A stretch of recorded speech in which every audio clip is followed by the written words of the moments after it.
nganti 30 menit luwih. Sapa? Gusti Benawa ming nakokke kowe terus. Oh iya, wah tenan tak kira ki nek arep nimbali aku apa piye ngono. Lah kersane Gusti napa pripun? Mboten kula ngomong ki Elisa niku ngono. Oh iya, tenan. Monggo piyaine lenggah. Ya. Wonten, Pak. Ana diaturi tindak mrene. Ya. Munggah panggung supaya ben akrab karo kowe wong wis tau janji nek sesuk nek panjenengane ngasta kowe arep dijak.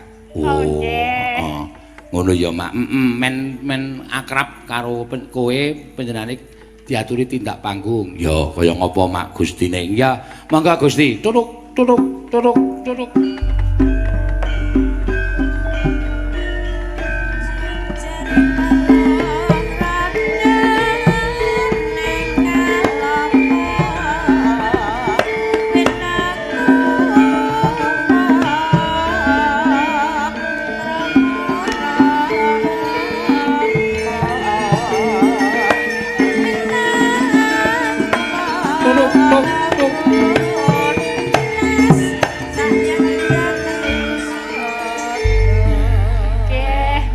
Wedi Pak aku salah ngomong piye ya Pak? Ngati-ati. Nggih, Gusti Benawa. Jangan kudu ngene iki terus.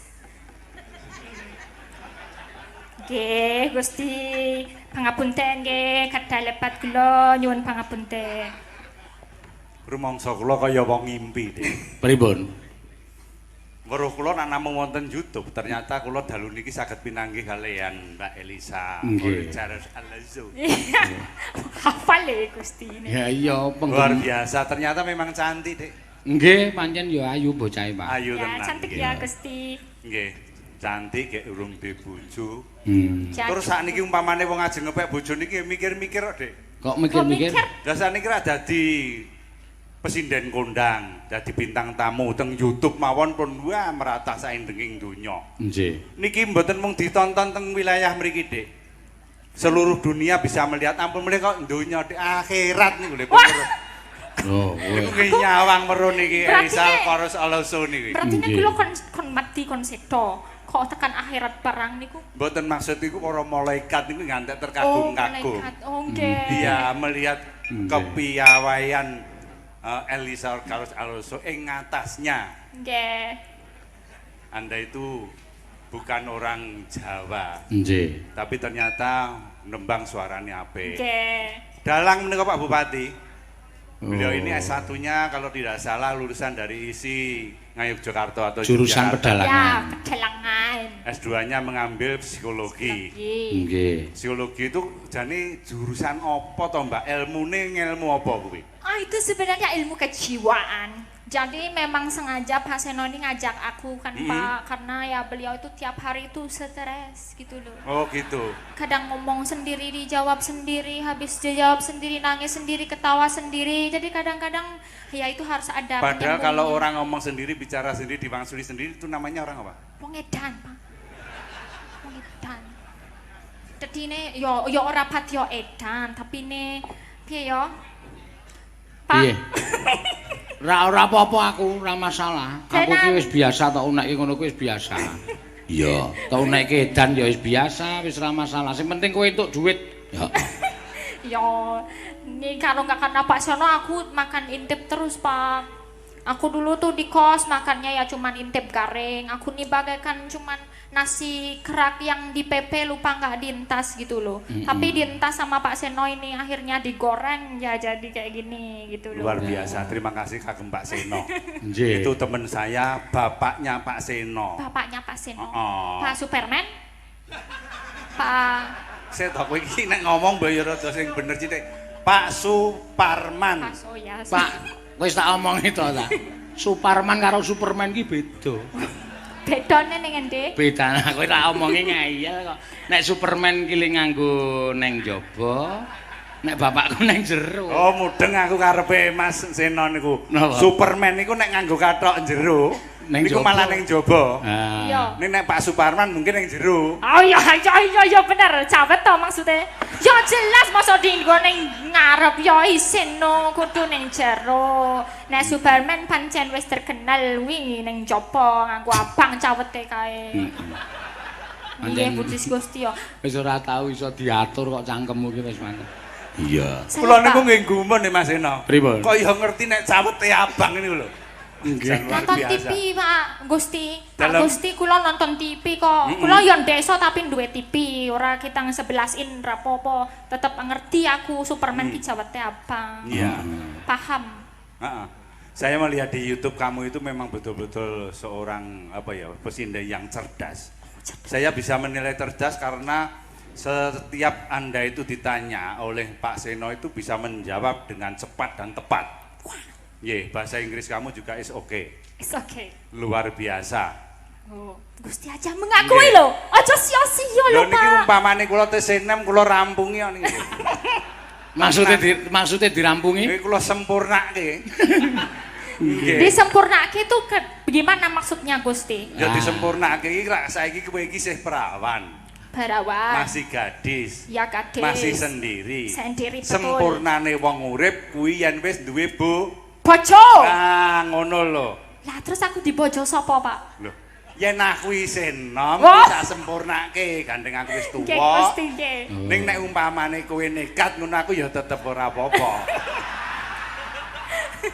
Ampun Gusti. Nek Iki saya mamane. jomblo mawon wau gedhan we. Heeh, kowe nek Ragil. nggugu aku karo Pak Wakil Karo Bupati. nggih. Heeh, nek karo aku mesti kowe mangan, kowe mau Napa? sing sego garing kuwi mau Intip, ditepe kuwi. nggih. Hei. Modar dadi bangke kowe. Nggih. Oke, ini sekalian aja mumpung ada Gusti kan. Heeh. Karanganyar, aku mau ngomong tentang Karanganyar. Ini kan ada sejarahnya sejak tahun 1719 ya. Ya. 1700, 1700, 1919. Piye ngomong pisan aku ora cetha piye. 1719. Basa Jawane piye? Piye niku? Kula ora melu-melu kok. Setunggal lewu pitu atus Heeh. setunggal welas pitu. Engko janjane aku ora edan ning gara-gara wong ketemu wong psikologi aku malah dadi edan ya Ya, ning pokoknya kene iki. 1719 basa Jawane 1719. Ya. Ya, Karanganyar itu dulu sebuah tempat perdikan. Tempat perdikan itu tempat yang merdeka. Merdeka, yang ya. dikelola sendiri Ya. oleh panjenenganipun Kanjeng Pangeran Arya Adipati Mangkunegara. Ya, Raden Mas Said ya. Ya, betul, Oh, betul. itu. Raden. Pangeran Samber Nyawa. Samber aja sambel. Samber Nyawa. Samber Nyawa. Samber. Samber. Samber. Samber. Samber Nyawa. Samber Nyawa. Ya. Samber Nyawa kuwi sopone Samber Karena Lilir. dulu yang mendiami itu memang orang hebat. Oke. Sekarang Karanganyar pun menjadi tempat yang Tempat sangat yang hebat. hebat. Iya. Luar biasa Ye, Karanganyar. kebetulan Memang sekarang dipimpin oleh seorang bupati yang Yang hebat. hebat. Ya. Tepuk tangan kagum Pak Yuliatmono. Lelas. Iya. Itu teman saya, Iya, Pak iya. Yuliatmono itu. Sampean Sejak apa itu? SD, TK, bukan teman playgroup? main, Oh, teman main Ah, neng angkringan. ya neng angkringan neng endi-endi. Oh, neng antindi. Heeh, ning ora neng RRI lho. Orang neng Ora. RRI. Ora. Kok orang neng RRI kenapa? Kowe ora ngerti ta RRI? Ora Oh, ngerti. ora Apa? dioyak Oh, rembuke. nggone wong cantik-cantik kae ya. Ah. Oh, iya, paham, Asem paham, iki yo paham. ngerti bulane edan tenan iki. Wah, apa ya iki? Tire. Nggih. Lah kok ora gelem neng nggone wong cantik-cantik? Oh, ora kelase no. Oh, enggak boleh, Oh. harus berkelas. Mm-mm. Terus ketemunya di mana? Apa? Ketemunya mainnya di mana? Oh, yo nang Kafe-kafe. endi? Enggak, beliau enggak suka seperti itu. Enggak Beliau suka. itu senang menenangkan diri di lereng-lereng gunung. Oh, ya. Di tempat-tempat peristirahatan kuno. Yang kuno. Yang di situ ada pemandiannya, kemudian beliau kungkum di situ. Oh, ya. Sangat suka ya kebudayaan. Ya, budaya luar Jawa. biasa beliau itu. Kalau nggak karena beliau di sini wayang nggak hidup ya. Nggak mungkin hidup kayak gini, nggak mungkin manggil Pak Seno apa nek abrakan kayak aku. Jadi begini, Pak Bupati Karanganyar itu sadar bahwa salah satu peninggalan kebudayaan yang hebat yang hidup mulai dari zaman Kediri Ya. sampai sekarang itu adalah wayang kulit. Oleh karena itu beliau selalu saja mengadakan atau menanggap wayang kulit di saat Kabupaten acara. Karanganyar itu mempunyai kerja apapun. Ya, betul, Termasuk betul. yang ini tadi dikatakan ada 10 item. 10 item. Ya, Dijadikan banyak satu semua, ya. peringatan. Nanti sebentar lagi Pak Bupati juga wayangan. Oh, wayangan lagi? Wayangan lagi. Nanti di pendopo di rumahnya di situ. Oh, untuk acara apa lagi? Nanti menyambut bulan Suro. Oh, bulan Suro. Wayangan terus ya, pokoknya. Wayangan terus. Luar biasa.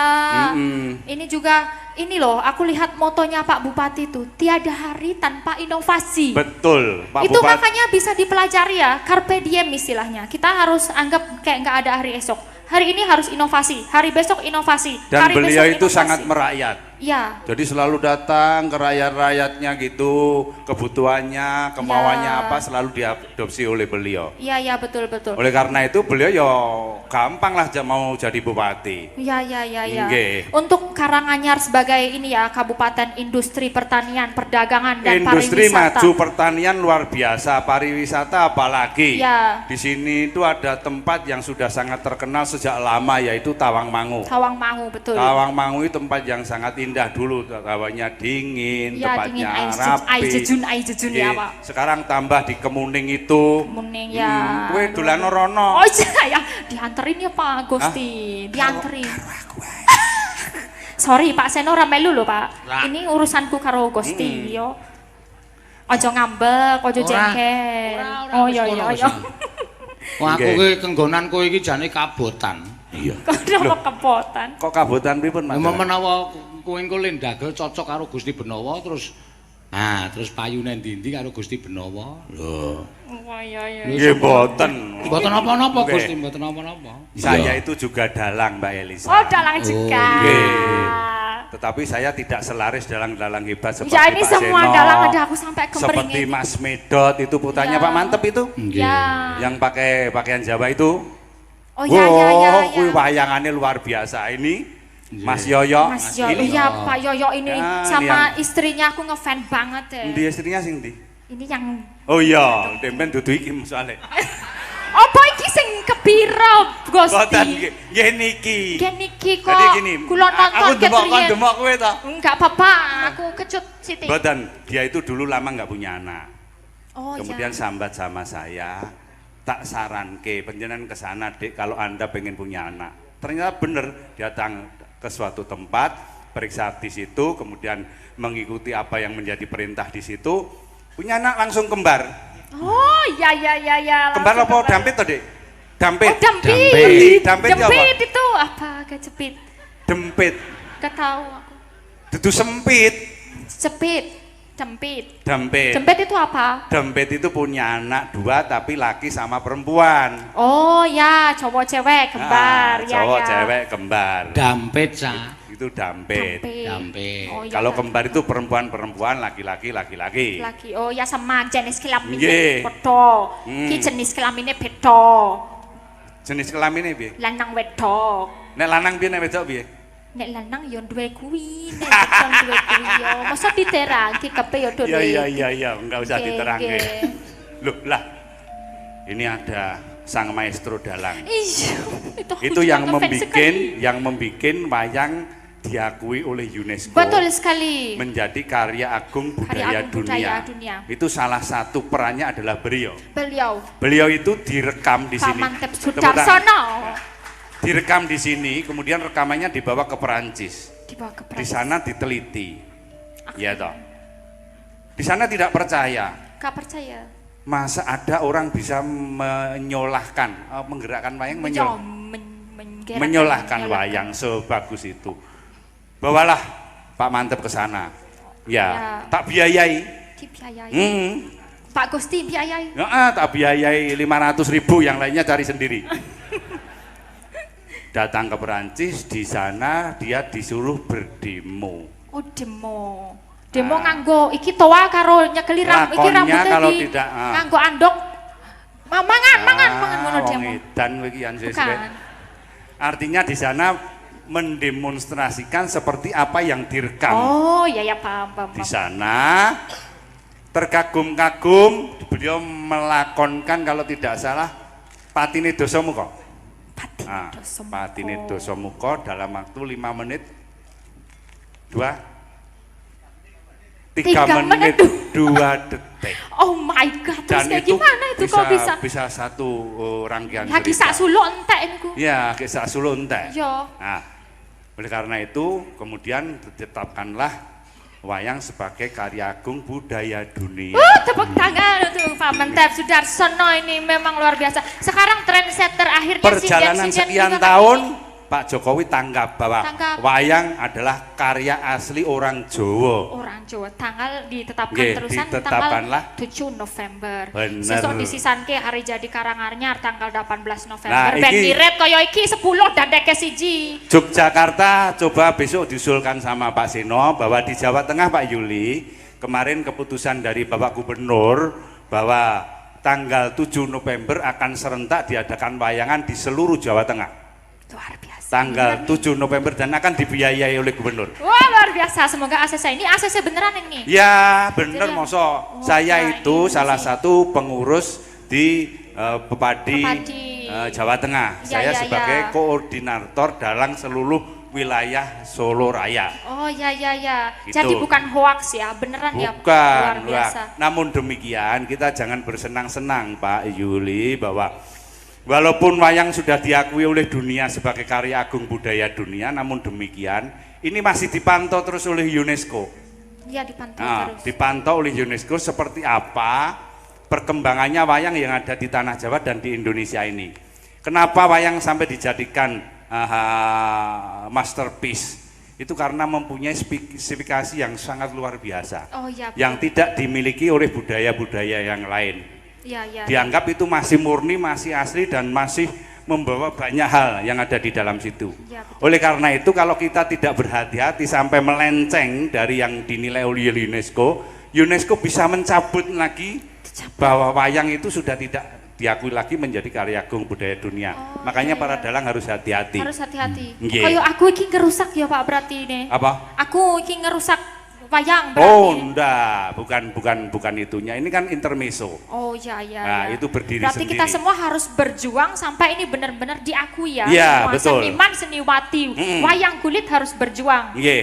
Nah, sebaiknya beliaunya Ki Ageng Mantep Sudarsono diaturi ke sini. Wah, Coba luar kamu biasa. yang aturi. Pak Mantep, Kula suwun Katuran, minggah panggung. gimana ajarin Nggih, dulu. mangga. Mantep, Tutuk, kula suwun tutuk, munggah tutuk. panggung. Pak Mantep, kula suwun munggah panggung, tindak wonten panggung. Pak Mantep ini dalamnya di Karangpandan. Dari sini hanya berjarak kira-kira 8 kilo. 8 kilo, dekat Dekat, kan? dekat Iya, sekali. iya. Ini gurunya dalang-dalang ini, guru Dalang sahabat. kecil semua ya. dalang-dalang Termasuk semua. Pak Seno Pak Seno Nugroho, juga ya, ini idolanya Mas Pak Seno. Yoyo. Iya, iya. Itu saya sendiri juga berguru sama beliau.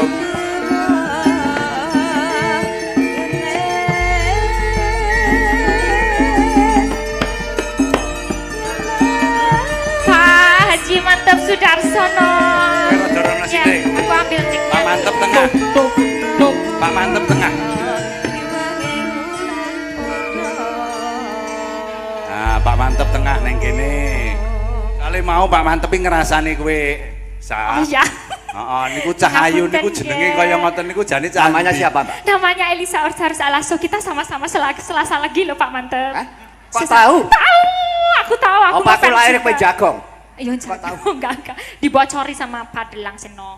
Oh, gitu. Ya. Tahu kalau saya Solosolki. Tahu, sama Iya. kayak aku. Ya. Iki Sama. ngopo begijikan ngene ngopo ya, Sah? Aku seneng kok, iki idola. Kowe isin to nek ketemu idolane aku ekspresif. Iki idola ya udah ekspresif ya. Mau Pak ikut Mantep. saya? Mau. Mau. Berapa? Malam Jumat ini saya mau dalang. Ikut saya ya. Iya Pak, iki nek koyo ngene iki. Ke Parangkusumo. Parangkusumo. Iya, Parangkusumo Wah, terus, itu. ngidul terus. Cemplung ke Idol laut terus. nek kuwi. Saya masukkan laut. Mau. Berarti ya foto wae nyindan iku, Pak. Mbak, Oke. saya ini temannya bapaknya Pak Seno itu. Temannya Ya. bapaknya Pak Superman Pak tadi. Suparman. Ya, Pak Suparman. Suparman. Ya, memang dalang Jogja itu yang paling akrab dengan bapaknya Pak Seno itu. Iya. Nggih. Ya, kalau ada wayang di Jogja Pak Narto Sabdo dalang, saya ke Jogja ngampiri bapaknya Pak Seno. Ya. Yo Mas nonton wayang. Yo. Nonton bersama. Ya, saya pernah baca di ya, habis Tanpa Batas. nonton wayang. Yo Mas, Royal, yo. Gitu. Ya. Tahu Royal? Yo. Royal tahu gak? Enggak tahu. Enggak tahu. Oh ya sudah. Ampun dikandani Pak, ampun. Kok di WA ya, Pak? Kok ndak kumat? Nggih. Nggih, ini Pak Tan sebagai masterpiece ya Pak Gusti ya, masterpiece atas ini kayak sinden-sinden dijajar ini juga ini karena Pak Mantep. Pelajaran tentang flashback dalam pedalangan juga Pak Mantep yang pertama kali. Oke, memang flashback prolog itu Prolog, dulunya saya ya. pakai beduk. Pakai itu dulunya beduk. baru-barunya saya di Jogja itu walah dalang sepuh-sepuh Jogja itu wah memaki-maki saya. Banyak hujatan, ya. Dalang sepuh-sepuh yang iki sing marai nular-nulari dalang nom-noman Jogja. Wah beduk ya dalange Solo Karangpandan. Saya hanya begini. Ning ketularan nggawa beduk ning rak laris, Pak. Oh iya benar. Ayo apike ning kono kuwi. Nggih. Yang penting laris. Ketularan sedaya Mas, kali panjenengan niku kaweratan gitu.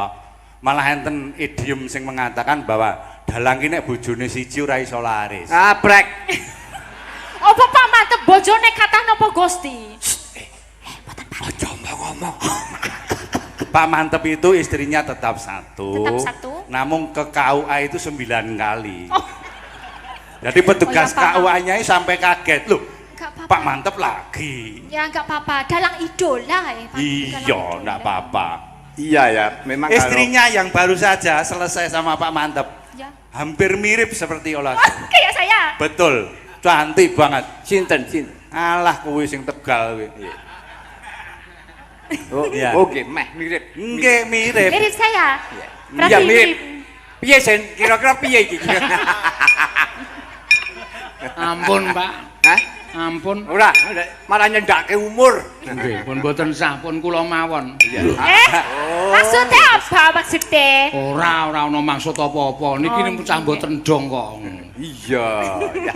Anu, sen ya. Nggih, Pak. Pancen apa ya?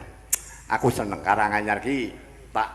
Aku nyuwun karo Pak Bupati, Pak. Kedah dalang niku ampun jagake mung dalang sak lingkungan Karanganyar ampun lingkungan Solo. Gentos genti ka Jogja, kok bar ka Jogja Banyumas, Banyumas Jawa Timuran. Timur, ya. Sedayanipun kersanipun para warga masyarakat Karanganyar ngertos supaya tahu Supaya cacakan Jogja kayak apa, Banyumas Ya, kayak ya, apa, ya. Jawa Timur kayak apa Ya, gitu. betul. Tidak Biar harus saya Indonesia. kudu payu enggak. Ya. Saya lari sudah lama, Mbak.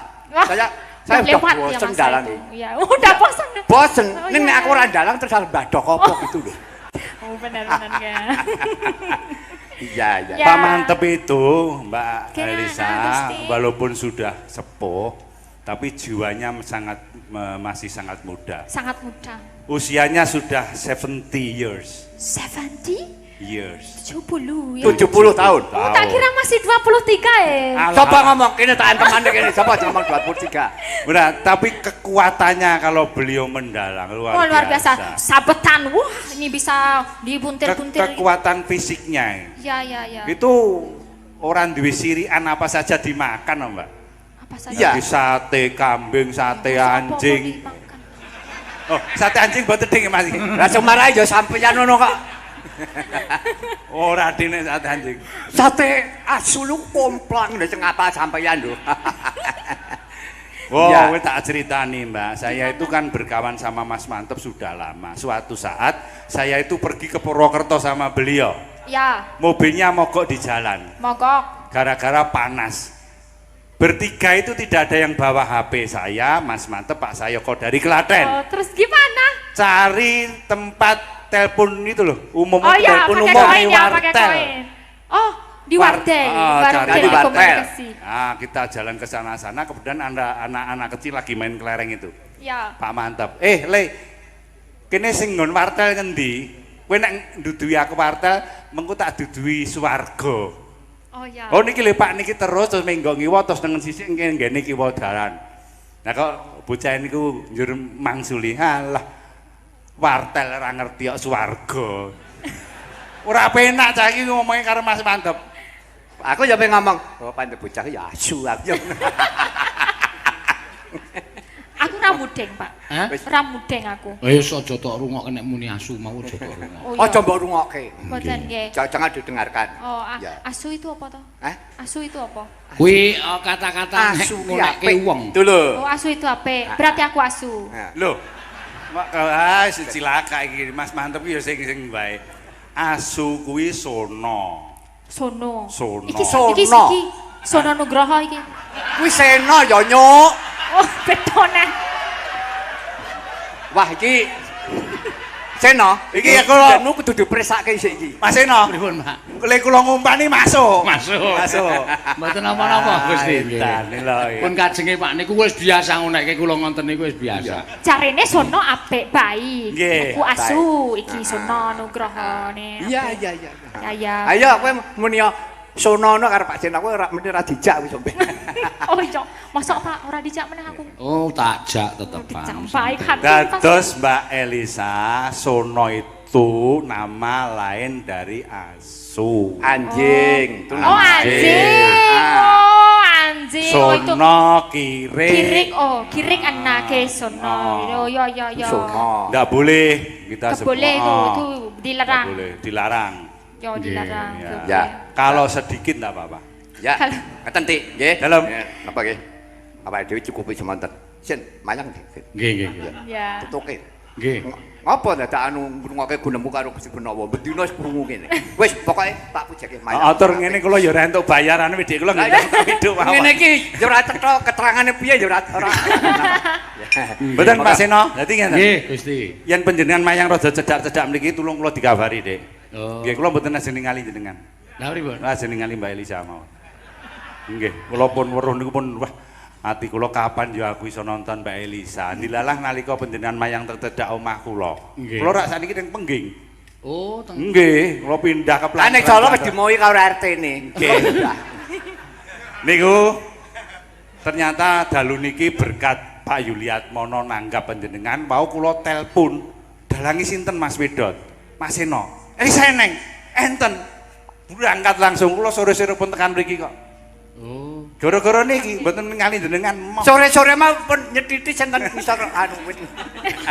Ya titis. Badan. Apa itu nyetis? Tahu nyetiti. Gak tahu. Oh, ora tahu ya wis meneng wis. Ya. Nggih, Nggih. Mas Eno, kula dikabari nggih. Siap nggih, Nanti Gusti. Mbak Elisa. Terima kasih ya Gusti. Ketemu Wah, lagi mantap di sudah lain sono. kesempatan, lain waktu. Mayang sing apik Mbak muga-muga. Presiden, Mbak Presiden. Apik kabeh ya. Nyun Lancar. pangapunten, Yes. nek enten lepat nyun pangapunten sedaya para penonton ugi para tamu kathah lepat nyun pangapunten nggih. Nggih, nggih Gusti. Lanjutkan. Matur sembah. Siap. nuwun. Nembang dulu. Oke, siap Gusti. Lakon itu bisa diselesaikan hanya dalam waktu 3 menit berapa tadi? 3 menit. Ini lakon ini 1 jam 1/4 jam selesai. Ya. 1/4 jam. Suka-suka ini menyongsong 10 tadi yang Ya. diutarakan oleh Bapak Bupati. Pak, nggih, matur sembah. Matur nuwun nggih. Nah, matur nuwun. Ya, aduh. Seneng banget Seneng Elisa. banget aku. Iso campur sak panggung karo Gusti Benowo karo Pak Mantep. Ya. Ya, ini Luar. dikasih tembang dulu katanya Gustinya. Dikasih tembang dulu. Ya, ora apa-apa. Sapa sing Nggih. arep kon nyanyi nembang? Sinan nggih. Mbak Nesiananda Sari Nurentias. Sing endi? Sing nomor loro kali. Oh iya, nomor loro kali. Ya, mradung ka anu hitungan. Ya Nes nembang sik. Mengko gek diteruske lakone. Ya. Yo, ana pamundutan. Ana siji andum slamet. Loro asmara. Saka sapa no? Saka Wahyu Yoga. Perwakilan saking SMKI Surakarta. Oh iya, wah akeh banget iki. Pepunden dalang sing padha rawuh, ya kadang-kadang padha mlumpuk nang panggung, ya. Ayo Nes, ngaturke apa? Ya. Pak, wonten nonton pamundutan. Ana andum slamet karo lara asmara. Ya. Ya, modar kowe arep milih sing endi? Saya penting Mbak Agnes ya. Ya. Oh, Mbak Elisa Ken Bowo. Oh, ya, Elisa. Oh, nggak berani nih ada gurunya di sini Pak. Oh iya, apa-apa. amit sebung kayak ibu kasih aku ngefan iki punyanya cengkoknya punya ibu. Ya ora apa-apa, iya. Malah justru kowe tok pamerke. Iya, tenang bae. Heeh. Ya. Santai wae. Oke. Mingkar mingkurengo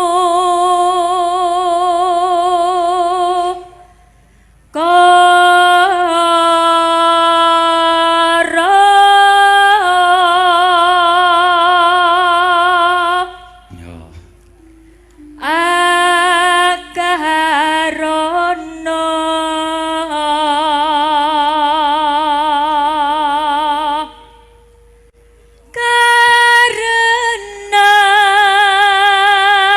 karenan marti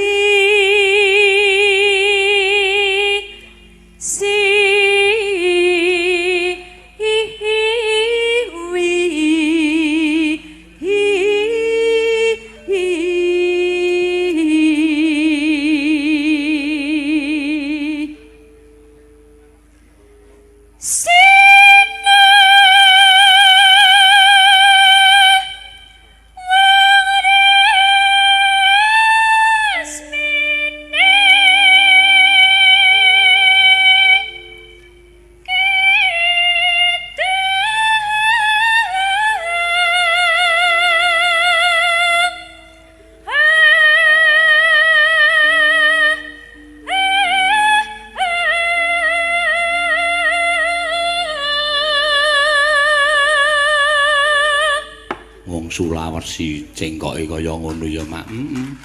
ya tapi nggak sebagus gurunya.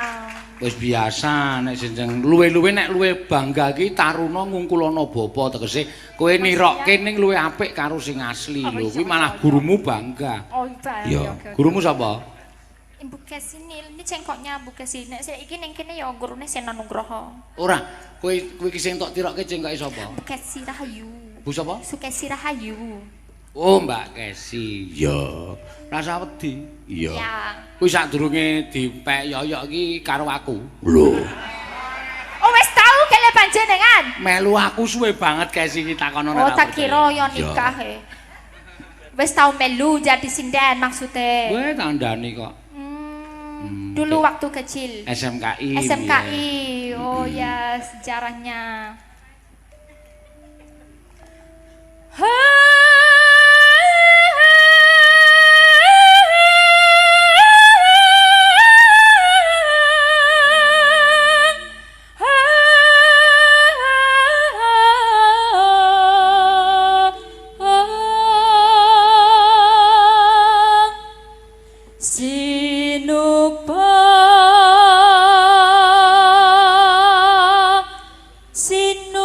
Sinukarto mreh ketarto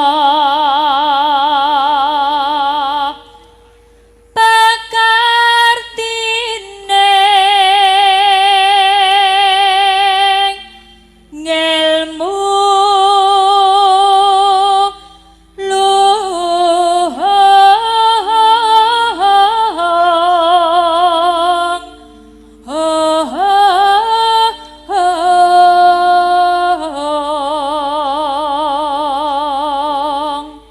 Kuwi senengane ra tanggung jawab kuwi. Kira apa? Iki kancamu tok kon ngopo iki, Ming? Mengko nyanyi bareng. Oh iya. Ming metengi meneng wae. Apa yang mau dilanjut Mbak Agnes? Mana? Ya lanjut, yang habis ini. Ketok mana? Kang Dumradling tengenan Jawa. Wis payah. Ketuk mana Lo itu mengimbangi loh Pak. Ketuh kemana? Sindenku iki gayane sok arep modern ning jane don desa-desa kabeh. Ketuk mana iya. Ki mau jane ora ndagel lho, nok ning asli iki mau. Iya. Ming terus diplesetke dadi ndagel. Ketuk mana? Iya.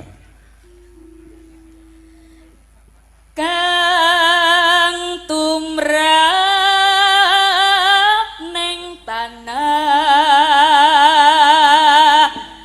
Jawa.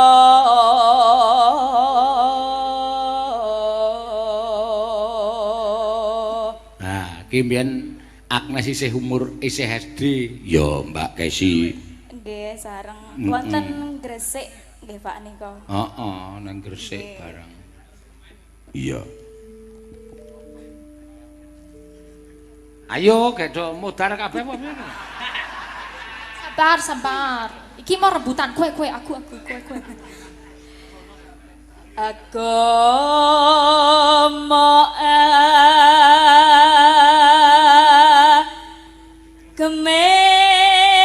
gemeng aji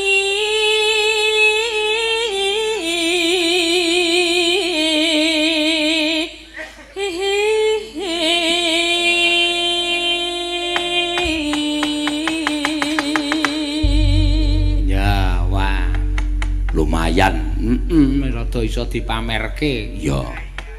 Aku wis semelang ya. Ayo nggawa sinden 9. Iya. Nek nganti mletho, iya. Nek mletho ning Yojawa wis biasa nek kleru ki justru rombong aku ki nek ora kleru sewengi ora gayeng kok, Mak. Kudu kleru ya, kudu kleru nek didol ning paran ngene-ngene. Iya, nek kleru rak ya mirang-mirangke. Ngono ya. Ngono ya, Mak. Nyindan gendingan ngono kuwi wis etel wae kae. Iya. Ya ora apa-apa. Rebabe medun ya nyindan munggah. Ngono ya. Santai pokoke santai. Ya. Terus dikeploki ra karo-karuan kae. Monggo, tibake apa, Sa? Lali janjine janjine, niki aja mawon. berdua duet. Hah? Duet Lali janjine. Oh ya, wis pajan lagune basa sing keras-keras. Ya. Ya, ini kan Tawangmangu, ben cedak Tawangmangu dadi ben rada sa tematik ngono. Ah hubungane apa lali janjine karo Tawangmangu iki apa? Ya kan Dina dina minggu sing tak tunggu kowe ngajak ning Tawangmangu. Cakepane to. Cakepane. Oh alah ming ngono kok. Gitu lho. Iya. Tak kira ki nek ana hubungane apa kok, Mbul. Dina minggu ngajak ning Tawangmangu. Iya. Sesuk Mangga. dijak ya, Pak. Sesuk dijak. Mah, Pelit. ora arep ngejak sapa-sapa aku. Iya. Yo. Mangga lali janjine. Ya. Kudune iki ditibake sing ana langgam-langgame sithik. Nggih napa, Pak? Apa anjing napa? Lah ya apa terserah. Lali janjine langsung dangdut. Oh, Ya. impen ku mawon. Hah? Impen. Sing piye? Dek mau bengi. Kapan kuwi? Lembo. Oh, kuwi mau cakepan to? Sekipan. Kuwi mau cakepan to? Nggih, lembo. Oh, aku Banget kok. tak kira nang kejak omongan kowe. Dek mau bengi. Dek mau Iya. bengi nih kalau. Iki dolope kokean nok bengi iki nok iya. Urung apa-apa itu ayah. Ya ora apa-apa ayo. Sumbere ming siji kaya. Ya wis ora apa-apa. Cek mau bengi. Ah, kuwi wis ora apa-apa. Ya, mau wis nganggo jaipong kok. Ya. Saiki genti sing alusan. Ya, monggo. Yuk. Dek mau bengi. Wancine jam siji.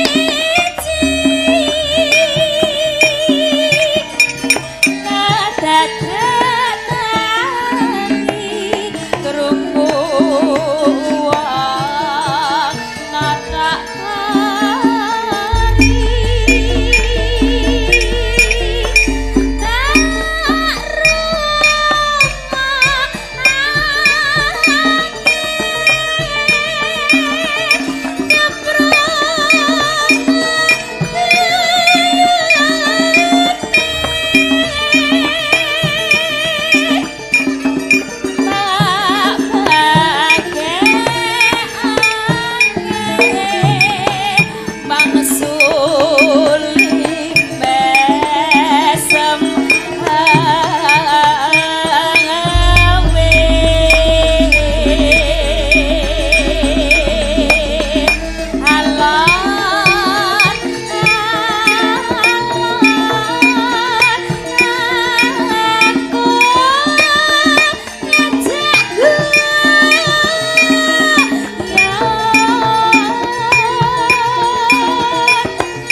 Iki sapa asmane? Mbak Agnes. Oh iya to. Nggih. Melu aku wit kelas 2 SD. Oh iya, nyanyi-nyanyi campur sari. Wah, biyen. Biyen kelas 2 SD anggere arep mayang ya tak kon salin, tak dusi. Iya. Didusi? Kowe gelem Pak didusi pasien? Biyen dek cilik. Oh. Tak kosoki Saiki yo. barang. Saiki ra tau. Ora gelem lah. Saiki arep tak dusi kok angele ra jamak-jamak. Wis tak gawake sabun barang putih. Mboten, Pak, mboten. Wis tak nggone dhewe sabune aku. Heeh. Iya, mangga. Apa Mbak Lisa? Rapal Lisa. Iya, rung tau ngimpi kok. Iya. Isih jomblo. Heeh.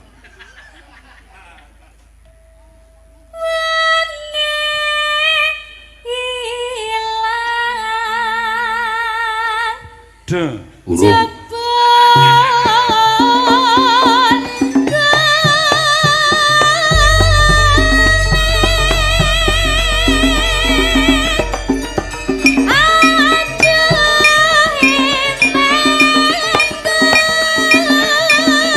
Siap-siap. Balungane.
Penabuh nek cerdas ngene iki. Iya.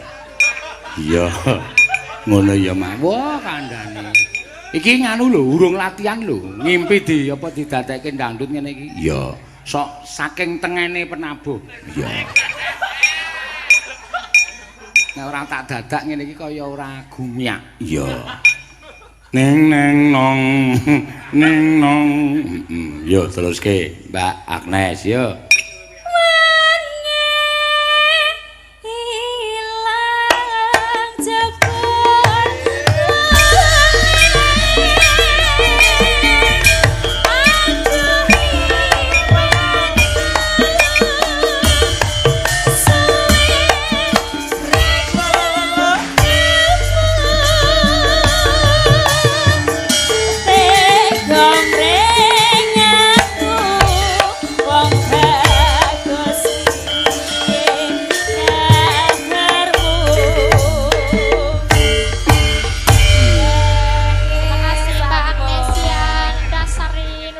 Suwe ya apik.